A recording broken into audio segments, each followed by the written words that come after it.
Yeah, the cold really shut it down for me. It was so nice. I just realized that you muted. No, you're not. Yeah, it was. Yeah, I don't know. Whatever. I had a good night. I had a fun night. So let's just talk. First, we got to talk about your night because it must have been very strange. Yeah, to do the whole shit. It was like a Joe Cronin bathroom break that never ended or began. Pretty much, and I had a great night with the community. Everybody came out in full force, still supported. A lot of great super chats that I was able last second to figure out somehow how to get added to the stream. So that was pretty cool. Too many Karen donations, unfortunately. That was driving people nuts. So we got to trim that one down. But yeah, it was a fun night. I'm glad. Yeah. I wasn't nervous to host or anything. I was nervous because I was like, oh God, I don't want to wreck Joe's channel. Let's make a good impression here. I still don't know how you got the donations to pop up. I still don't understand the technology there because yeah, it was besides me, but it worked really well. I went ahead and after becoming a manager, it gives me the option to be me or you. So if I sign out of my end, I could be into your profile. And from there, once I had Streamlabs, because I had the Streamlabs set up for Extra Life. What, because they were linked or something? Yeah, because it's linked to your YouTube. That's so weird. I had no idea. Yeah, so since it's linked to your YouTube, I'm basically you at that moment. But how did you... So I can't get in, I can't change anything because I don't have any of your usernames and passwords. So I can't get into the website and anything like that. But the authorization for XSplit only asks you to sign into YouTube. Oh, okay. Oh, so I get basically I'm you and YouTube. Yeah. So from there, it allows me to go ahead and I had Streamlabs set up for the Extra Life stream still. So then it just popped up as yours. So that's why I was like, what am I hearing right now? Worked. What am I hearing? Either that's staying in. So I'm back. So I'm not editing that. That's staying in. What am I hearing? I'm like, am I making echo or what? No, somebody right out is standing outside of my door blaring something on a phone, and I'm like, oh yeah, that's not going to help anybody. So I'm like, what is that noise? Like, so what had happened was somebody left the phone on the stairs and ran away and just left the phone blaring. Just left it playing. Yeah. So I just went out and shut it off. My nephew's great for that. He'll start, whatever show, loudest volume it can be with his headphones. Then he'll take his headphones out, go running, and you just have the tablet playing. So you'll get to hear PJ Masks or something else screaming in the background. Speaking of PJ Masks, I would eat you. No, but you did good. Ooh. Everybody loved you. Yeah. I loved it. I was kind of monitoring it here or there, and like it was really good, man. Constructive criticism I even have for myself is the Discord stuff, but that I don't. We have to work on the mod stuff because remember a while ago you were trying to help me fix the settings on Discord, and then after that it just ended up getting worse. Where I don't even think I can like move people in and out into rooms and stuff like that now. Yeah. So a lot of the mod privileges I had didn't work, and so I got into the room and I was pulling people in one at a time. It was kind of working, and then it just became overloaded, and I couldn't mute people or turn them down. I don't get it because I have you in as a team leader on Discord. Yeah, Why? I know. Gotta love Discord. So. Did they? But all in all, it was a good show. People had fun. We do gotta fix that though, because like Jesse will leave the room and I'll go to bed or something, and Drew will be like, "Oh, I can't pull Jesse in. I can't get him in the room." Yeah, that was part of the problem. So I was going to the on hold and then trying to switch in and out, but that's crazy. Yeah, but this, it was good talking to a lot of the people that came in, and Lion was there. Welsh chimed in for a little bit. Luke Rojas, it's always good to talk to him. He's got some good takes. So let's go into number one, right? Like, first of all, great job. It was really it was awesome, man. Like, I was excited watching it. It was funny. I was like, we've like fed, but it's like I wasn't even worried because like I wasn't worried, or even I guess I wasn't surprised like some people were, or excited. I was in a way I was excited, but for a different reason. Because just another day at the office. I just know you can. I know you can do like a whole thing. Like it's literally just like when.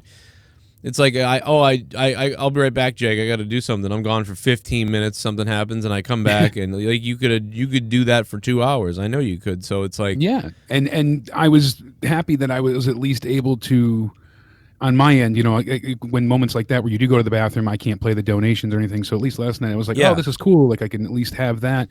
I was shocked to see that. I was like, I can't believe I'm seeing it. I thought you were just gonna have to read super chats, which is fine. That's what I was going for at first, and I was like, oh, if this works, this is gonna be excellent. I was so glad because then people really get their money's worth, and everybody gets to chime in and have their voice be heard, literally. So Yeah. that was a fun little bit. But yeah, I was just really, really excited, and everybody had a lot of good times. So everyone had a good reaction to it. And Raw, of all nights, we didn't want to miss. We have a brand new WWE champion, Bobby Lashley. I'm so happy that he's the WWE champion. And I don't know if I got that message across as well as I wanted to, but it was just the way they did it. They didn't make him seem as dominant and powerful as they could have. Well, unfortunately, the first thing I noticed was when he came out. I know this is the whole goal of the whole bait and switch. Like, oh, guess what? You're not going to get a match. But when he came out there the first time with the fireworks and everything, it felt like, wow, here comes a big main event type of thing. And then Miz just kind of runs away or whatever. So it's like, ooh, like you're right. Every time they came out to do it again, it actually lost its luster. But yeah, I understand what. We get it, right? Like, we get why they did it, and actually, it's something that I might have thought would work too. I kind of did. As when it started, I went, "Oh, this is interesting," and I'm like, "Okay, they're gonna do it for the next hour, okay." And then when they did it the next hour, I was like, "Oh my god!" So we're really just, yeah, we're just gonna keep this going, and I'm okay if they bait you in a certain way. And it makes sense, but to make Miz just look like a real idiot the entire time, and okay, none of the heels like him, no one respects him, Shane's against him, everybody's going down on, all right, let's tear Miz apart. Okay, but then why even give him the belt? None of it was. Well, I know he's a transitional champ, but it really hurt Bobby. And the thing is, it's going to kind of mess up your WrestleMania picture because this made Bobby Lashley look more like a face than anything. Well, this is why I thought to myself in my head, boy, it's a really good thing that Kofi Kingston won the title already, like last year or whatever, or 2 years ago. Was that 2 years ago? Wow, Jesus, yeah. What the hell? So 2 years ago, Kofi wins, and I'm glad because that was the whole big celebration. Even though The Rock's been champion, and this is what's disgusting about the world and race stuff and like, oh, The Rock's not really black. Like, what the hell kind of thing to say is that?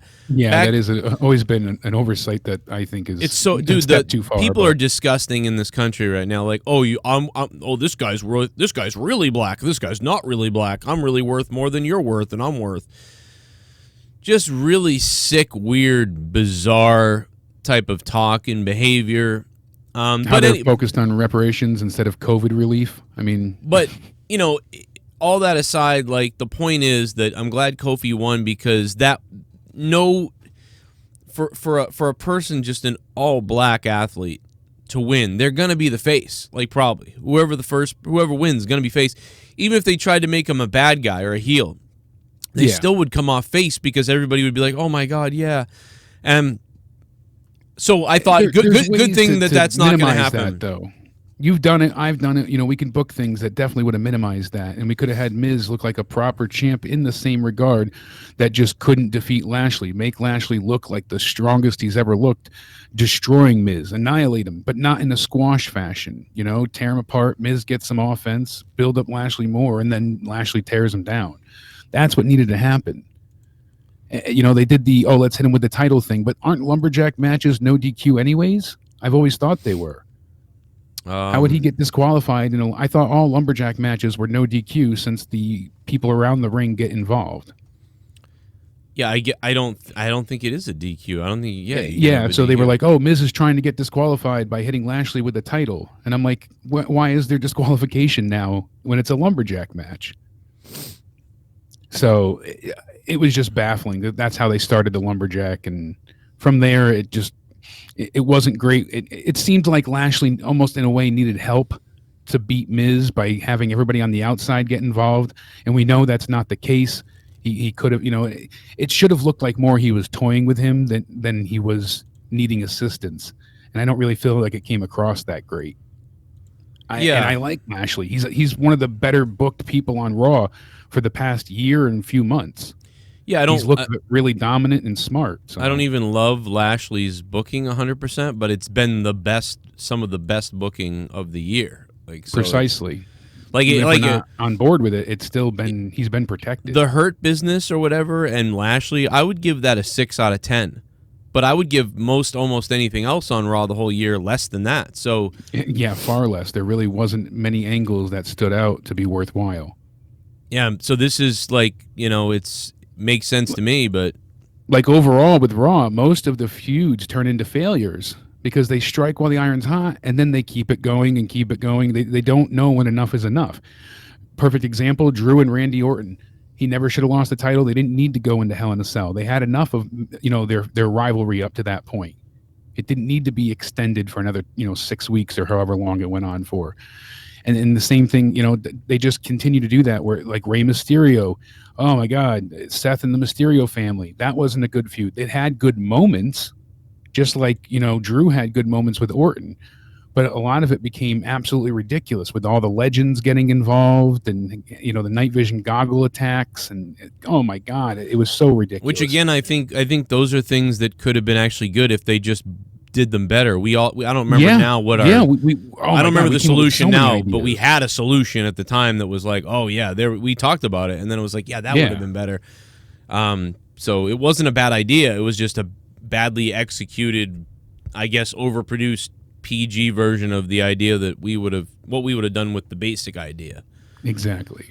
So, anyway, I thought Raw was somewhat entertaining in a way last night, though, I will say. I mean, I watched it. I did fast forward through some things, and maybe that helped it, actually, that I didn't have to review it. Yeah, skipping through, I imagine, would be much better because you get to see the important parts and everything else that was filler, which was basically from everything that wasn't Lashley, Miz, and the beginning match of Sheamus and Drew was filler. That Sheamus and Drew match, holy shit, dude, was that long. It was 25 minutes. I really liked that match, though. That was a pay-per-view quality match. Why didn't they build that up and have that at Fastlane? Fastlane, yeah. I mean, they were doing each other's moves. You got, Drew doing white noise and just all these different things. I was like, Christ, you got Sheamus doing the Alabama Slam, and they're going at each other. They tore each other apart. Those super, top ropes like suplexes and just the final moment I thought was so badass where they both go for their finishers. And you just see Drew hit it seconds, minuscule amount of seconds before Sheamus can hit his. And Drew wins. Claymore beats the brogue kick, essentially. I thought that was epic. It's like, Christ, they both went for it. Drew hits, gets the pinfall. Awesome. That could have been a WrestleMania title, moment. The crowd would have went nuts for that. The false finishes, that was built for an arena filled with people, that match. And it felt like a blow-off match. Like, this is the end to this feud that was going on. Like, that let's was the culmination. Tie this up and get out of this. But also the way it ended, right? So the idea that here they both go for their finishers, dude, that was a WrestleMania moment. What they did at the end and the way they told that story with the Claymore, hitting before, what does Sheamus call it? The brogue kick? Yeah, the brogue kick. Before the brogue kick, we have to say brogue, because otherwise it sounds like bro. It sounds like because Matt Riddle kind of has a bro kick, I think. So there's the bro kick and the brogue kick. But yeah, first of all, so cool that they were both, winding up for their finisher, and so cool that the replay hit beautifully with the foot connecting with Sheamus's face. And I mean, that was a WrestleMania moment, like a double clothesline Hulk Hogan and Ultimate Warrior situation. And if you had somebody bleeding and that match had been uninterrupted by commercial and maybe it was no DQ or something, man, that could have been a wonderful match. I'd put the Absolutely. match, though. That match is definitely in the top 5, top 10 for match of the year as far as Raw goes, though. Yeah, no kidding. I mean, and it was just on Raw. I mean, you can have big matches on Raw, but they didn't even advertise it. Like, it wasn't anything but an afterthought. There was no intention. I didn't think that it was an afterthought, okay? Because I think that they said, like, listen, we're done with this. We need to wrap it up.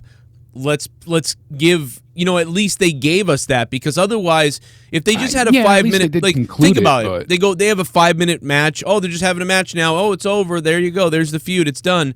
That would have been like, wow, what a waste of time. But at least because this felt like it all mattered so much, at least it made the feud that was, which in a way is weird. We didn't 100% need to see this, like you just said, kind of. Yeah. But at least we saw it sort of wrapped up. It ended the right way. Let's put it that way. No, you are right, and I am being ungrateful in that sense because we did get something excellent. We got a stellar match. I mean, these two put on a hell of a performance, and I'm thankful that they gave them that much time to really compete. And if that was their plan, great. But I just wish, maybe they had Drew and Sheamus each put out something on YouTube or Twitter an hour before each of their things, talking about how sell it, let people know. Try and get more out of this. My thing is just that was such a stellar match that I wish they could get more eyes on this. That's really my whole. They probably did have more eyes because the first hour probably did better. But the first hour always does great, but compared to the other two, what would have been nice is put some things on YouTube and stuff. But again, we always criticize the stuff being done off the real show, so do it on the real show. So I would be down with putting out the tweets, putting out the videos, and then putting out promos on the show, and then actually having Sheamus and Drew go down on the 9:30 or 10, 9:30 at the 9:30 spot. Like, so we know coming up after the Miz and Bobby Lashley, coming up is that big match with Sheamus and Drew McIntyre. This thing could get ugly, and sort of building it that way. Because they knew.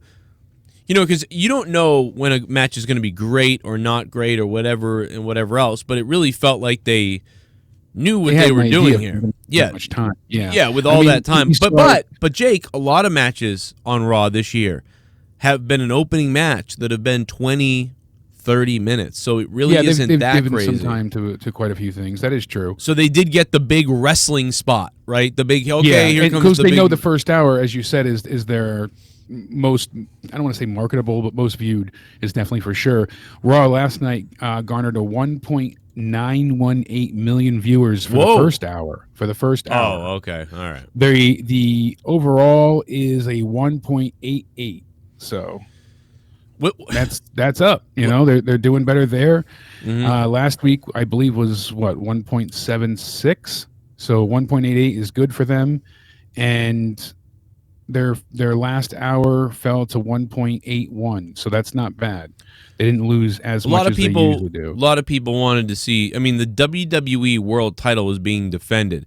It's actually kind of sad because in a way, you would think, man, the World Title's being defended. Maybe that will, a couple 100,000 people will be like, you know what, I'm gonna watch that.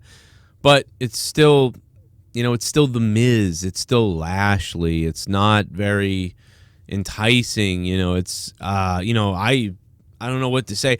I was happy for Lashley because of the work. It's weird. I'm happy for Lashley, but it's like I still view him in a like 6 out of 10 light. But I'm very happy for him because all year I don't think a lot of people did a lot of anything. And the weird thing is, I would consider Bobby Lashley at this point in WWE. I mean, I've seen him in Impact be better. But, I mean, in WWE, I consider Bobby Lashley a 6 out of 10. But yeah, he's dominant now because they're having a win, but his matches haven't been as exciting because he really doesn't have... All right, well, everybody else heard me babbling for a while, but we're now welcome to part 2. There we go. The video. We're talking about Bobby Lashley last we spoke. Yeah, I mean, he's not been great in WWE. You were saying 6 out of 10. And I do agree because, I mean, his mic skills last night, you have to have MVP swearing, and it worked because he was passionate. And then Bobby, I didn't like what he said before the end, as he was more worried about punishing Miz than getting the title. At least that's how it came across to me. I can sort of understand why, because at that point, he'd really messed with him. You know what I mean? Like, at this point, and now it's more like... No doubt, but he could have done both. I wish they kind of played that up a little bit, like, oh, man, like, this is brilliant for The Miz. Lashley isn't even thinking about the title anymore. Now he's just worried about beating up The Miz. Exactly. He's completely changed Miz, focus. That's how Miz... has done such a good job getting in the head of Bobby Lashley that he's not even focused on the title. He just wants to beat The Miz. And if he gets The Miz that angry, or if he gets Bobby Lashley that angry, maybe he'll get disqualified. And, but they don't do that. They don't give us that type of story or explanation. I was doing some, going through old emails and all that stuff and cleaning things on my computer before. So I had an old episode of the network on Raw. Somebody was sharing, I think it was on your Twitter actually, about when Tyson joined DX. So I was like, I'll go check out that episode. And it just kind of kept playing from there. And the part came on where we had Chainsaw Charlie, so Terry Funk taking on Cactus Jack, Mick Foley, and the New Age Outlaws pushed them off of the stage into the dumpster, and push them off of, come crashing down. But JR's call there is so electric. There's people in there. Yeah, exactly. And it just, why are you why are you happy about that? And just the way that he gets all, what are you celebrating about? And there's people in there, and he just goes bonkers. He goes berserk, like like you just watch these two get murdered. And I remember watching it as a young kid and seeing them selling like you thought they were dead. I mean, literally, and you see Chainsaw Charlie's hand shaking, and you're like, oh my God, he's done for. That's it. And then when they finally get the run in later with the IVs and everything is great, but it's just I can't believe that. I honestly can't believe that WWE has the announcers they have. Like, and when you say things like, oh, Vince doesn't want stars anymore. He doesn't want, John Cena's and Stone Cold's, and people say that, right? And you think, like, that can't really be true. But when you see the product, you think, man, like, is it true? Because this is weird. But what's the excuse with the commentary? You really want generic commentary guy number 4 instead of somebody who's the voice of the company or like or is excited, I mean, dude, people make fun of Vince McMahon on commentary still, like, right? People still make fun of Vince McMahon on commentary, but yet Vince McMahon on commentary is 100 times better, in my opinion, than what we have on there now. Because even I would say so. I prefer Vince to anything now. He even was very enigmatic and very, he had a lot of charisma and passion, and that's the thing. That's what I was saying before today. Like I said, I thought those two were dead because of the way JR's voice sold it. I wish commentary today had the same energy, and JR actually retweeted the tweet. I was like, oh, that's cool. That wasn't my intention, but I was kind of just bitching about how I'm so sick of today's commentary. What the hell is so great about that? You hear him screaming that, and it's like, yeah, what is so good about that? Why are you two evil heels celebrating? He gets you to hate the heels and feel sympathy for the faces. That's great. Right. And if you're a real psycho, we don't have that anymore. And if you are a real psycho, you still cheer for the heels, but it's like, because you're still excited in another way, but it's still. But yeah, it's but exciting. Still you find something that you enjoy. In either way, he's helping you enjoy that more. Right. Whatever side you follow, he's making you more excited about it. If you like the mayhem and sadistic side of things, him, discrediting these two is obviously going to pump you up and either make you more irate against JR or, that kind of. So it works. All of it, it's all encompassing. Every bit of it adds up to be something bigger than itself. And that's the point. You have the stars, you have the action, you got the audience, you got the reaction, and then you got the commentary giving you guidance of how you're supposed to think, feel, and perceive, and your perception of these things. So, well, I tweeted JR my commentary, and he said to go fuck myself. Hey, I've been told to F off enough on Twitter, so I got 1 out of 1,000. That's not a good average. He probably said, I see now, one of the things you're bringing up is that poor little girl. It was a girl or boy that was girl. Poor child. It was a girl. Okay, I thought I was right. Being left out. I mean, my God, I hate seeing that kind of stuff. Any type of child abuse or neglect. I can't deal with the video where it's like the movie AI where she leaves the kid in the forest, although he's a robot, but yeah, literally just. I don't know what the rules are showing kids, so I'm not even going to show the picture of the girl, but but. It's like she's 4-year-old girl, but the mother just kind of like walks away from her in New York City while crossing the street. Just starts. The mother actually waits to make sure she crosses the street. It seems like, and then once she realizes she got to cross the street, she gets out of there. Yeah, she just books it. So horrible. I've been tweeting out everywhere. I'm like, dude, I'll adopt this girl. Where is she? I don't think they'll give her to me, but I mean, like, I'll take that girl. I'll adopt her right now. Yeah, they're saying the little girl's name is Sadaya, and they're trying to, she was taken to a local hospital. You're going to change her name, though. She's in good condition, according to News 12, so that's good. Yeah, but they're trying to look for the parents, like, why? Fuck them. Well, they want to press charges against them, yes, sure. Do that, but don't put her in a foster home, like, oh my God, dude, send this Well, maybe girl they're trying me. to find the parents to see relatives and family. I know there would be a big investigation, though, so. I don't know, man. I want to go to New York right now, drive my car. I'll take her. I'll And take it now right now. Chris D'Elia apparently is being sued by a woman who says he sought pictures and sex from her when she was 17. So it's child porn charges and I thought exploitation in this 16. lawsuit. I thought 16 or above wasn't going to be that. What I see here is Chris D'Elia is facing a new lawsuit that accuses him of violating federal child pornography and child sexual exploitation laws. Ooh, that's not good. No, trying to read more, but the LA Times Times goes ahead and charges you money, so I got to find another source. Didn't he just come back? He just came back. He was like, maybe it's safe to come back now, and then fucking no, there's charges against you. This new lawsuit accuses him of violating federal child pornography and child sexual exploitation laws, including soliciting more than 100 images, explicit photos, and videos from a woman identified as Jane Doe. Half of the photos and videos were allegedly taken when Doe was 17, according to the lawsuit, which was filed Tuesday in federal district court for the Central District of California and reviewed by the Times. Doe had reached out to D'Elia in September 2014 via Instagram, never expecting a reply. The comic was on his Under No Influence tour. Chris, next time. Communicated via Snapchat. Next time, get the ID. High school. Get the ID next time, then run a background check. If anybody out there wants to film or video some star or new up-and-coming model, a lot of girls run away from home around that time, or whatever. But a lot of women become 18 and then they're like, I'm going to be a model, or I'm going to be an actress, or I'm going to be a porn star, or I'm going to be a musician, or whatever. And they turn 18 and they're out of there. So background check, right? And ID, right? You check their ID and then you get the background check. That way you cover yourself. But I mean, I know it's just sad that you have to do these things, but that is how it's not. I don't think nowadays, it's not. I don't think it's sad because people are gonna lie. People are gonna lie. I know you should be able to trust somebody, but you can't. And that's. But maybe he knew. That's the thing is though. Maybe he did know. Maybe he knew. Like, oh yeah, you're 17. Well, whatever. some of this one's alleging that he did know.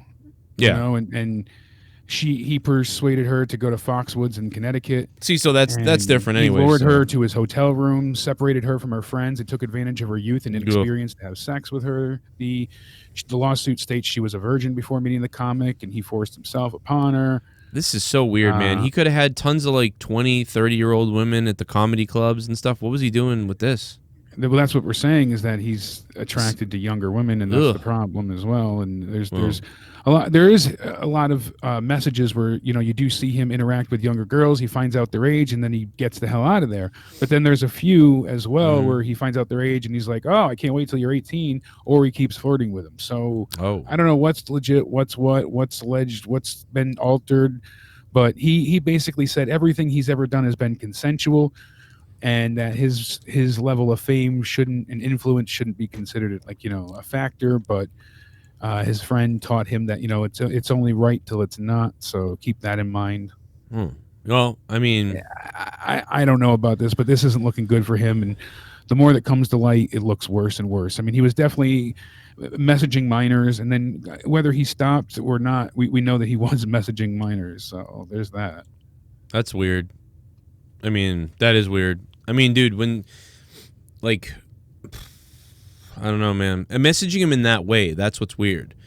Like, if somebody's messaging you, like, hey, I love your show, love whatever, and you're like, hey, thanks for coming out, and, you're great, really appreciate you being a listener, and I've been having especially trouble with at his school. Content being adult themed, and so having people that obviously 14, 13, teenagers are going to enjoy this, and laugh at edgy humor, that's part of your market, but really your demographic is 18 to 35, that's what you're going for.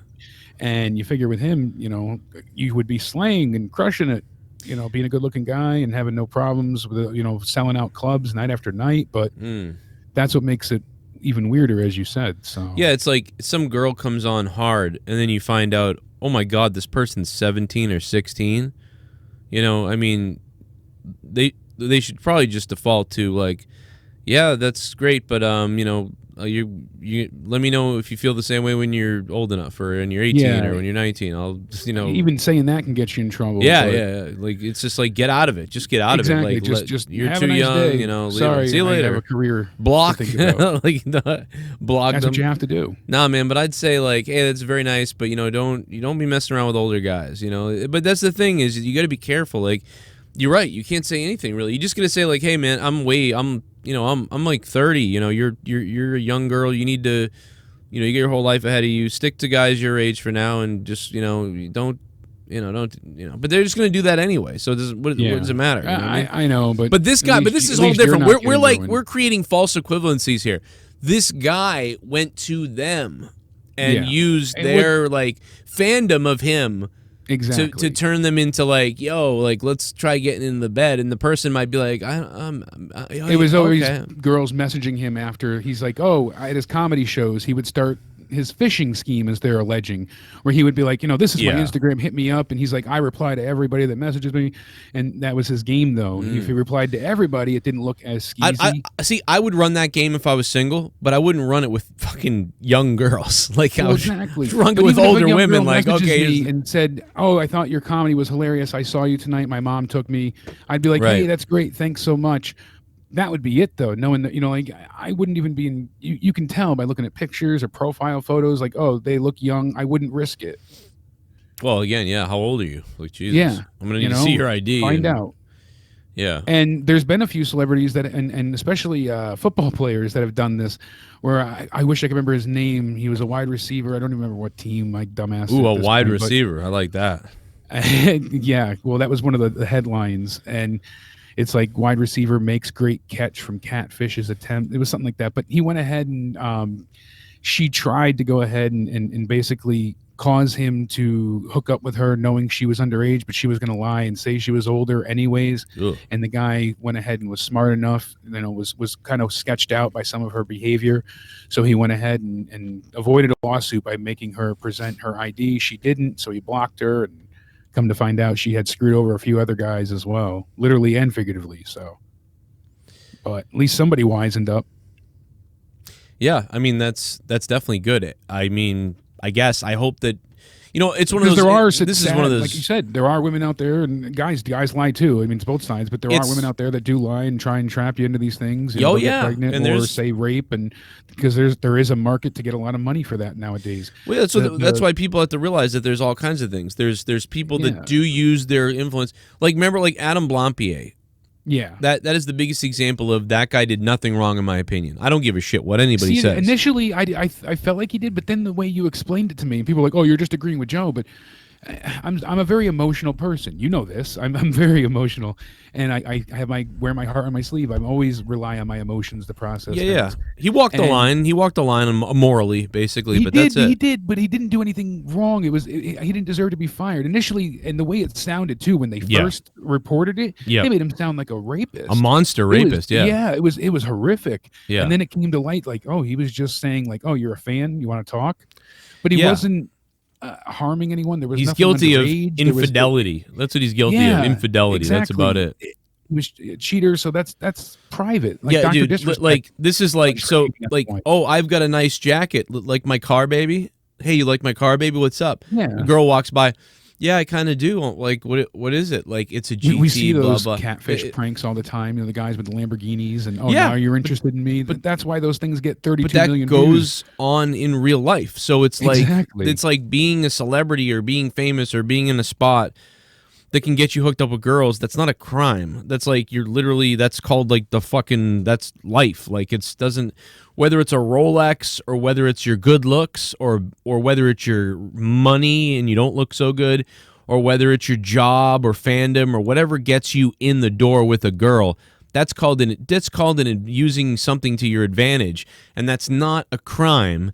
But what is a crime is when you use your celebrity to persuade somebody into something that otherwise would be illegal.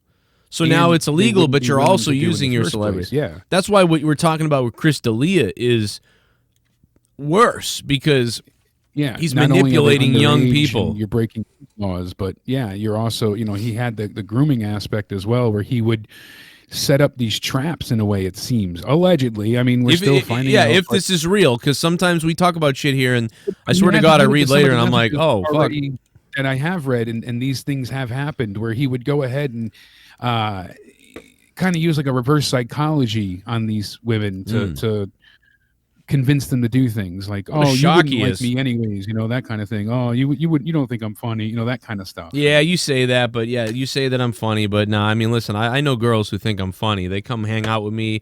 We have drinks and we have a really good time. Exactly. You're kind of just like, you kind of seem to like, you're just in awe for a second, but you don't really like me. Like, no, I really love you. I have your posters up. It's like, if you were a real if fan, you're really you would be here right now. Yeah, you'd be I'm here going with to be me. at Mohegan next week, so why don't you, if you're a real fan and Yeah. you really think I'm the best, then how cool would this be? I mean, I'm looking to give you a hotel room. I'm looking to give you a room for free right near my room, like where we can hang out, like one-on-one, have some quality time together. I think you're pretty, and I would be willing to hang out with you. And so any fan and anybody who really likes me and knows my work would be jumping at that opportunity. So it's just a sales pitch. The whole thing's a fucking sales pitch. Is a bait and grab. Yep, bait and grab, and dude. Bait and rape. Bait and rape. Jake, bait and rape. It's not rape, though. We shouldn't say that. It's not rape. No. Thank God it's not rape if it ain't rape. No, but I mean, that's the thing. Level of horrificness, 17, trying to persuade, bad, illegal, but it's not like he is raping minors. He's not raping minors. He's a little gross and shit. But luckily, he's not raping minors. That's why it's exploitation and not rape. And right. And the child porn thing is him getting underage photos. God, every time you say that, even it's like that I know, word. I know. But well, even because you say child, she's not a child. She's a minor. She's not a child. Yeah, I know. Well, I mean, listen, minor, but there are some. You mess with my 17-year-old girl, I'm gonna kill somebody. Like I'm gonna show up. Like you know what I mean. But like. It makes it seem like, are we talking about 12-year-olds here? And it's like, no, 17. Okay, that's not good. That's a big difference. But there's also been claims of people younger. So yeah, okay, that's creepy. Yeah, down to 15 and 14, and that's been all unproven, but all alleged. But those are the messages. Yikes. And apparently, I'm young. Oh, all right, then he backed out. But other times he kept flirting. But you don't know what's been photoshopped, what's not. He said yes to some of the things and agreed that he did do some of them, but. Then what is real and what isn't real? Like, so the whole thing is just a total mess. Well, God damn it! Court is gonna have to fish through. We got to move on, but we fucking. I feel like we spent too much time on Chris D'Elia. Well, it's the point. Of, we haven't though. No, I love this. I love it. It's a. What the fuck was I gonna say though? There was something I was. God damn it, Jake! I don't remember now. I was gonna try to move on to the next one. I like this subject. We could do another hour on Chris D'Elia, to be honest. But I was thinking about something to transition with, and now I fucking lost it, and it's driving me nuts. Because it was... I mean, I guess we could talk about Texas opening up real quick. I don't want to do it too crazy, because I don't want to preach to people and stuff like that. But, you got people saying, like, fuck, the country's fucked now, because Texas opened up, and then other... See, I'll just tell you really quickly, I'll just give you my opinion. If I'm Texas, I might open up if I'm Texas, but I would keep the mask thing going for a little bit. That's just me. I'd probably keep the mask mandate going a little bit. I guess their mindset, from what I've been perceiving, is that they think it'll help if they're not mandating masks, that people might wear them more voluntarily if they're not forced to wear them. That's not a bad... They said a lot of Texans like their freedom, and every time they're told to do something, they. But now, can a business say no entry without a mask? I think businesses can enforce because they're private property, right? So I think they can deny service to anyone for any reason at any time. I feel like I'm not necessarily talking about this exact situation, but I feel like in general, I do feel like with something like a pandemic or COVID, or with a worse pandemic, right? Say, pretend 30% of people that get COVID die, right? Pretend 30% die. Just pretend. We would need a concerted effort from everybody in the entire country to be at home remote, and to be doing things through remote, safer delivery, stuff like that. Like we would need a concerted effort. So just ramp that down to where we are with something that kills you and infects you like at a slightly higher level than the flu, or significant higher level than the flu. But so if one state's doing one thing, another state's doing another thing, and one state is like, hey, do whatever you want, and it's half and half. I mean, listen, I'm not saying what to do. I'm not telling anybody what to do whatsoever. I'm just saying when you look at the number, the math, and the science, I mean, I don't know. It's not going to You're going to get unequal results all over the place. That's the thing. And they said that the first shot of the vaccine is already helping people a good deal. Yeah, we're starting to get that herd immunity already. We're starting to get that data to show that, hey, look, even just the first shot, not the booster shot, is making a difference. So they're thinking, why not open back up, I guess. Yeah. I hope more people continue to get the vaccine. Courtney's getting it, I believe, in like another week or so, 2 weeks. I forget the date, but I should be going not that long after, trying to get my mother signed up for it, and better safe than sorry. So, but as far as them opening everything back up, 100% capacity, I don't know if that's the best idea. I would have done it in stages, like, 50% at least. I think everything there was 25% already. It feels just like a very drastic, sudden change. I love how Texas is crazy, though. I love that they're just like, fuck it. Like, let's But I guess they're going to be the test subjects for how well this vaccine's working. Yeah, I mean, that's the thing is, like, I really appreciate, like, Jake, I appreciate the extreme left and the extreme right, because they've literally willingly volunteered to be the guinea pigs. So me as an independent, I thank you so much to the Republicans and to the Democrat sides, because now I can say, all right, well, yeah, I guess we're done, man. My mother moved out of her house. I saw, that's got to be emotional. I mean, that was everything that the show was for years. So plus, I lived there since '95. Yeah, crazy stuff. And that's definitely got to be, bittersweet. I'm sure you're glad and because you have your own home now and you move on. I wish that I had done well enough that I could have been like, Ma, I'm gonna take care of you, but it's like I'm nowhere near that. But it's like, it's weird, strange. But hey, I'm in my house, and now my mother can look for a house that's less money, so she'll save. I think with the way the world's going, that whole goddamn area might be underwater in 20 years. So. Yeah, sadly. I mean, look at all the flooding and things you've dealt with beforehand. You guys were trapped there at one point and then had to evacuate and head to a hotel. Yeah. And my goodness, that was a hell of a time. Yeah, man. Listen, we'll talk adventure. We'll talk more next time. We'll do another podcast and all that stuff. And we went a little bit longer than I expected here today. There's just so much to talk about. We're so far behind. So tomorrow, I could have hit up Jake. We get you and I together, I don't shut up. So.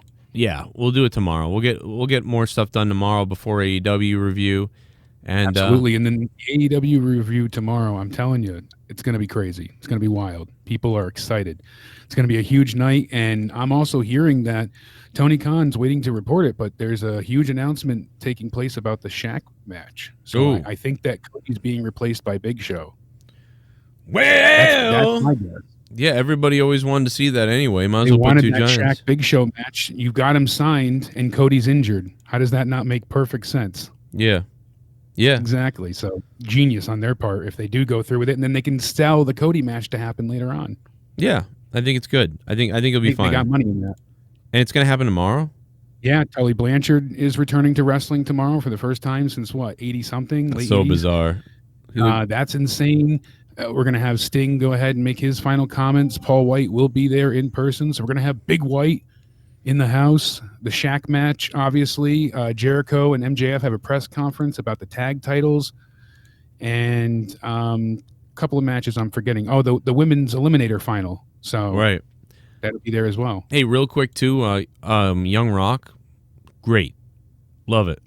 I've only seen the first episode, but everyone, raved about the second one too. So I was a little good so far. I was a little thrown off by the sort of set, like the make believe Rock running for president thing going on. I think they're trying to get people into the idea, and he's actually going to run next term. That's what people are saying, that he's really going to run. I've said for ages we're going to see President Rock. They had it in runs, the WWE 2K20 video game, I think it was. Yep. 2K19, 2K20, whichever one had the story there. Then there'll be two WWE Hall of Famers who became president.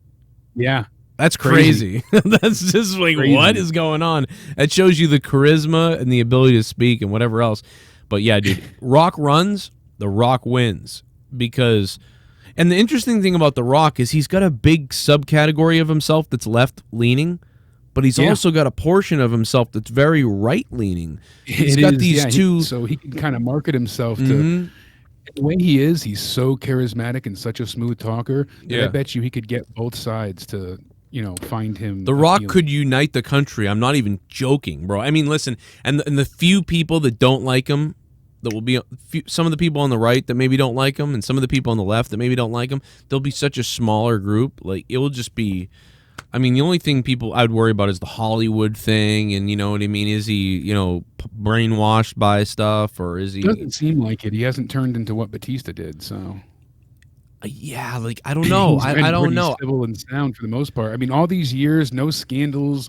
At least, I mean, like I said before, you could murder babies in Times Square and get away with it at this point. But yeah, the guy, but he really hasn't done essentially bulletproof. But he hasn't done anything. Yeah, all this time. Think about it. No scandals, no BS, no negative report. He never grabs a girl's ass. He never calls somebody a prick. He doesn't go ahead and insult or make any. He's always donating his time and his money. He's spotless. I talked to people really quickly about the Gina Carano situation. Some people, and they all kind of said the same thing. These are people in gaming industries and movie industries. A couple people I talked to. A couple people give opinions. And their opinions were, I'm glad she's fired. Good thing she got fired.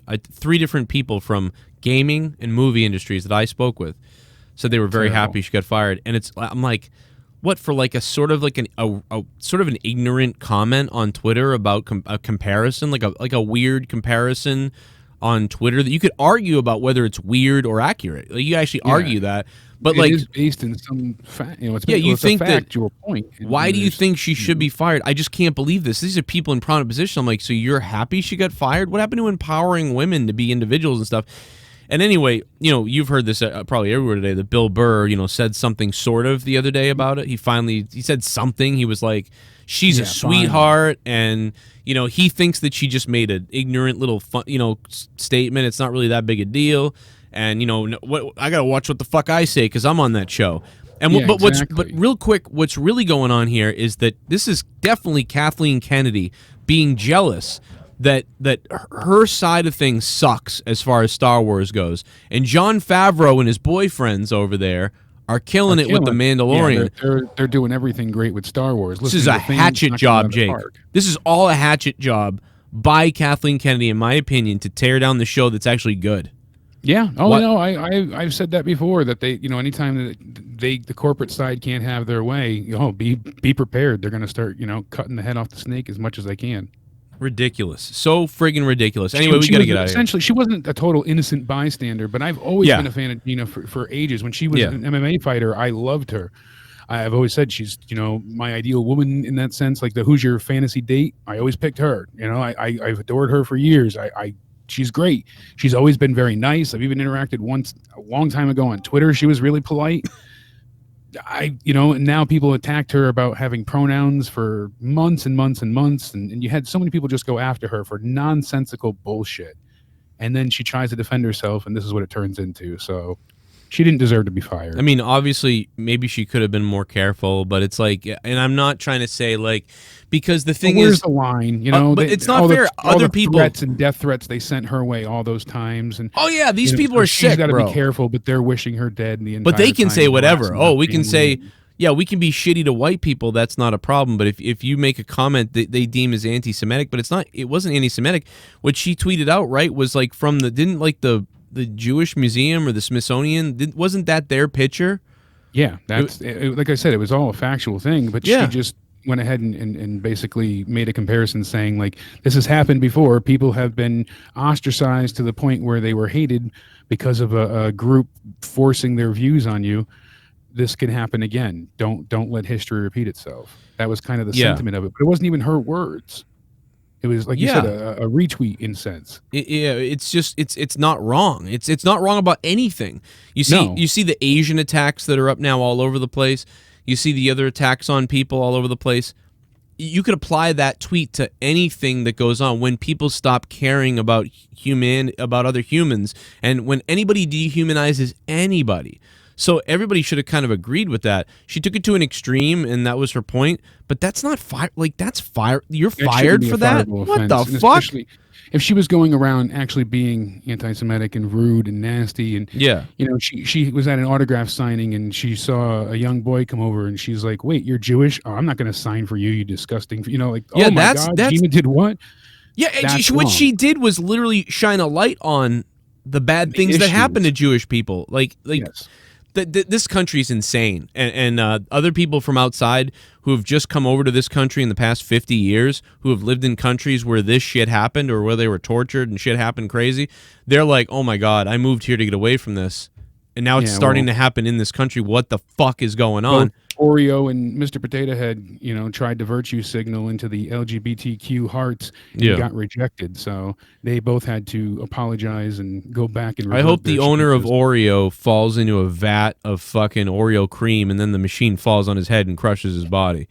And I hope the people. What was the other one? Not the double stuff. Yeah, I hope he gets double stuffed in his ass outside the building. But anyway, we're out of here, guys. We'll catch you next time. Please think about supporting what you do here on Patreon, patreon.com/Joe Cronin Show, and become a patron. It's the first of the month. Many of you guys may have had your cards canceled or declined and don't even know it yet. Obviously, we lost about 40 patrons overnight, but that always happens. A lot of you guys are coming back over the next couple days, but just check, because a lot of people don't even know that they didn't make get sure hit up yet. You pick a tier as well. Pick a tier. I've had to remind quite a few people, and I tried to make sure I shouted out the Patreon a few times last night. What did I call Talk Spooky to Me? Too spooky?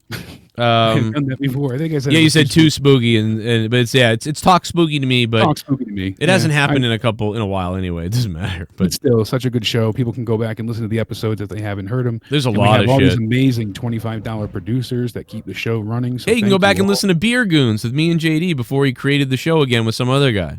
Yeah, go back, listen to the beginning of how Corrupted started, and work your way through those episodes. There's so much on Patreon. It's unreal. He had something to say about that the other day. Did you see that? No. Did you see that? I did JD not. said something about, okay, so I did take it a little too far. I sort of said I created that idea and then you took and ran with it. But it really was because I was like, JD, want to do a podcast called that's different than wrestling? And then I came up with Beer Goons. I came up with the name Beer Goons. I came up with the artwork. And then I even pitched JD, dude, this would be great if we went on location, sat on location, videotaped ourselves doing a podcast, having a drink and talk about the drink and life and all this other stuff. And he went on to say it was our idea or something like that. I'm like, well, listen, it kind of was, but a lot of it was my idea. And why I was upset was that dude, you didn't even send me a message hey, bro, I'm doing this thing. And I know you're going to think oh, fuck, man, that's kind of like Beer Goons. But I hope you're okay with it. And I couldn't have made it happen with anybody but this guy that I'm working with and whatever. But he does none of that. Instead, he just shits on me. But it's but not only that, I don't even care really. But it's just but he did acknowledge. He acknowledged my fucking acknowledgement of it, saying oh wow, look, it's Beer Goons. It was because when we started Beer Goons, I said, well, we can't do this yet. We just got to do the audio, and we're gonna drink beer together and talk about it over audio. But JD is right, because he did say I could have never done this with Cronin. This other guy knows all this shit, knows all these people, and, he's really into fucking alcohol and stuff. And I think JD's right in that I'm not really into a million alcohols. And you're not a beer connoisseur. I'm not a connoisseur. Different alcohols. Exactly. He likes going to breweries, and he's always been big into drinking. That's not the thing. Alcoholic. I'm saying he's big into the different tastes and different ales and his. But it was knowing that about him that made me want to do that with him. Yeah, because you wanted him to be essentially the expert and for you to learn. That was I was the guy who was I don't know anything about this. I'm just telling you what I think of the taste and the look, and you're going to really get into it. And he was more of the expert kind of. You guys are supposed to review a different drink. Or I was going to make jokes and stuff like that. But the point is, topics. But that was the original plan. I remember you had the animated GIFs of the cartoon versions of both of yourselves and all that made. Yep, that was the Beer Goons logo, man. You can still look it up. You Google Beer Goons, it still comes up. Yes, that indeed. was the point in it. And so I just felt, oh man, it's another thing that someone took and did something real with it. But I'm happy that he did something real with it, because that is the vision I had. What he's doing is the vision I had. He's got all these connections. He's in New York. I get it. Maybe I am a little bit salty, no doubt about it. But it's man, I would have thought a fucking phone call about, or a message hey man, I'm doing the thing that you always wanted to do, but hope you fucking whatever. Yeah, would have been nice, but Jesus, I was more. Oh, here's the comment. Every time Joe texts me, man, bitch. it's always hey man, he's positive, he's friendly, and then that side comes out, and then you get the jealous side of him. You don't. You might be right. You don't text me. Multiple hostile spy Whatever, planes man. detected. Fucking done with people's jealousy, dude.